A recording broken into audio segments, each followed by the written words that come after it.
With the recent nerfs to critical heroes in the triple tank, triple support, or GOATS composition, many viewers have been praying for a new meta to replace it. However, they might want to be careful for what they wish for. Recently, a new composition has started to gain popularity, and it might not be what the viewers had in mind. It utilizes the newly introduced hero Baptiste in conjunction with the traditional Orisa Bastion Bunker.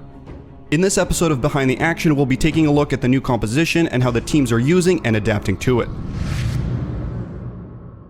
Baptiste was a new hero introduced into the game between Stage 1 and Stage 2, and already teams have begun experimenting with him. His main strength lies in his immortality field, which prevents his teammates standing in its radius from going below 20%, but which can also be hacked or destroyed. This provides him with decent synergy with Bastion, as his immortality field can keep him alive through a burst of damage, allowing Bastion to continue pumping damage into the enemy team and eventually force them away or even kill them. His ultimate, Amplification Matrix, is also extremely useful for Bastion, as it increases his already enormous damage output and makes it impossible for the enemy team to approach any choke point that he is covering. There are several variants of the Baptiste Bunker composition that have been played so far, but all share some similarities.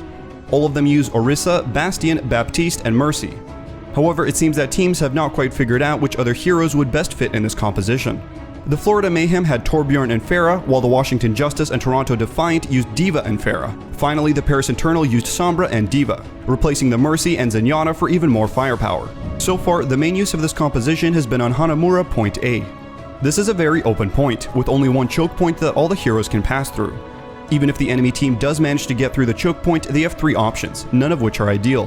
They can either cross the gigantic open space to the point in front of Bastion, go through the house and take the long way around to the point, which provides time for the Bastion to rotate to the point, or they can go up the staircase and run at the Bastion. There have been various attempts to counter this. The London Spitfire had Birdring on Hanzo and Prophet on Pharah. Birdring's high damage allowed him to put pressure on Swan's shield, while Prophet could rain down damage from afar as well. The tank's mobility allowed them to look for opportunities to flank and surround the Mayhem from all sides. Observe this dive from the Spitfire. Prophet has made his way to the back of the point where the Mayhem are situated, while Birdring is still facing the Mayhem's shield head-on. Gesture and Fury take the opposite corner of the point from Prophet, and we can see that Howpen does not know where to look. He needs to heal his teammates who are under pressure from London's tanks, but is also taking damage from Prophet's Pharah. At the same time, Swan cannot change the direction of his shield to help, as he still needs to shield from Birdring's arrows as well as Bedosen's orbs. Alright, so it is going to be the Amplification Matrix out from Hagapen now, but he's trying to find a way to actually get value out of it. More likely than Saya is the one who's really going to be doing work with it. Soon, London grind down the Mayhem and manage to take the point. His immortality field again is removed, and our Saya player is going to get racked by Prophet. He brings down a barrage, and the Spitfire finally cracked the code. Let's now observe how the Toronto Defiant dealt with the same situation.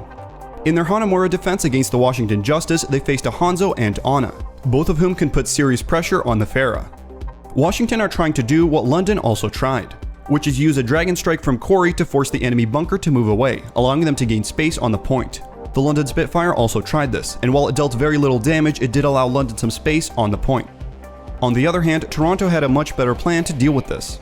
Toronto recognized that while the main function of their defensive Pharah was to keep the enemy Pharah in check, the defensive Pharah can also very effectively pressure and kill the less mobile support that is left behind. In London's case, it was the Zenyatta who was under no pressure at all. Here, the Washington Justice's Ana is constantly distracted and pressured by Ivy's Pharah. Here, we see that the poor dive from the Washington Justice was deleted, and with Sansam demeched, Ivy recognizes a chance to burn even more time off the clock. He promptly dives for his two biggest counters, Hanzo and Ana, and kills one of them. Happen will get popped out there in the end by Envy as he hounds him down. And notice that immediately upon the D.Va demech, Ivy goes and kills the Hanzo. That is his primary target. He wants to prevent that ult charge. He wants to make sure that Corey is in the spawning room. In the next fight, Washington have finally built up their Dragon Strike and want to use it to get the Defiant away and prevent them from setting up. Neko knows this, so as the Dragon Strike comes in, he places his immortality field above his team, just behind the platform on the roof where it cannot be hit by the Dragon Strike. This allows Asher and Yakpung to continue firing, which means that Washington just wasted an ultimate for nothing. Here again we see the impact that Ivy's defensive Pharah can have. As the Washington gear up for a dive, Ivy sees that all the members of the Justice have crossed the checkpoint, except for one.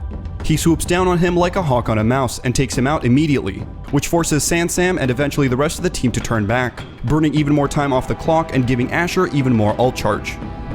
Now let's take a look at how the Toronto Defiant broke the Justice's own Baptiste Bunker. They decided to go for a flanking composition with many mobile heroes, such as Wrecking Ball, Tracer, and Sombra.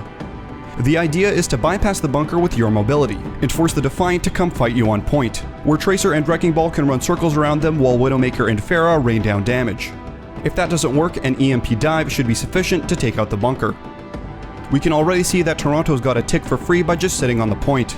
They just continue to do this, and in the next fight Sansam gets demeched for free because Washington cannot decide if sending back the D.Va is enough or if they need the whole team to rotate, which makes them vulnerable from being surrounded and collapsed on. And there's no time to build a barrage. This EMP has to be it. It has to be.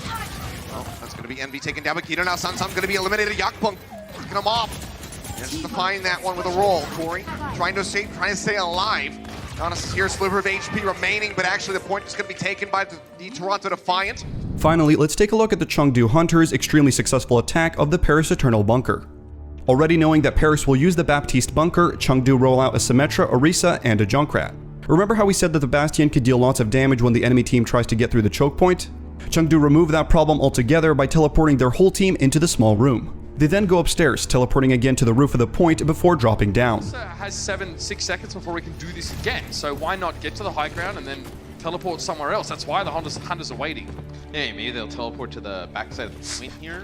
So, nope, they're gonna teleport. Oh, the high ground! Oh, look at that! Oh, down. All right. Notice Aming's positioning here. He only uses his shield to get behind the bell, instead of trying to take a fight with the superior DPS of Shadowburn's Bastion. The rest of his team also stays behind walls out of line of sight of the Bastion, where they can still support Aming with heals but also avoid getting taken out. They begin to put pressure on LH Cloudy's shield with Elsa Symmetra capable of charging up her beam and replenishing ammo by using left click on the shield, as well as Aming and Bacon Jack's damage from the front. However, while all of this forces the rotation from Paris, it isn't enough to take down the bunker fast enough. This is where Jinmu's Junkrat comes in.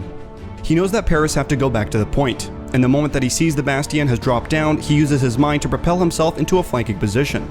Notice how he doesn't go all the way around immediately. Instead, he helps to put pressure on LH Cloudy's shield first, before jumping away when Finzi comes to contest him. Having evaded the D.Va, there is nothing to eat Jinmu's grenades from behind, and he unleashes massive damage into the Eternal. Taking point A with 3 minutes left on the clock, they then snowball it into the third fastest Hanamura take of all time, with 5:41 in the time bank. Absolute max damage, and the Paris Eternal are dumbfounded!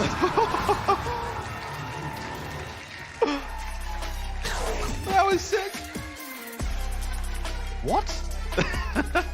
So what have we learned about the Baptiste Bunker? When defending with this composition, there are 3 things to look out for. Firstly, use your Pharah to keep the other Pharah in check. Constantly challenge her to Pharah duels and pump damage into the tanks when you can't. Secondly, use your Pharah to assassinate the enemy supports. Pharah does a lot of damage at close range, so if you see that the enemy is rotating, use that chance to jump on a support and kill them quickly. Finally, place Baptiste's immortality fields in creative places to avoid having to rotate away and give up space, and to allow your Bastion to continue to deny the enemy team space. And when attacking a Baptiste bunker, here are some things that you can do. Firstly, look for a way to surround the enemy. Bastion thrives at focusing on only one checkpoint and only in one direction, as does Orisa.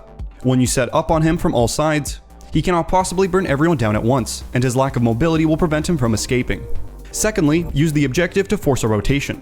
Being invulnerable in your bunker means nothing if the enemy team captures the point, so use mobility to get on the point and try to brawl it out. Third, if you're looking to use a big ultimate like Pulse Bomb or Dragon Strike to take out the bunker, make sure you can also take out Baptiste's immortality field. Sombra's EMP is a great tool for this reason, as it can hack the immortality field. And finally, never ever attempt to take a Bastion duel. If you enjoyed this episode of Behind the Action, please leave a like and comment below on what you would like us to look at next. Thanks for watching.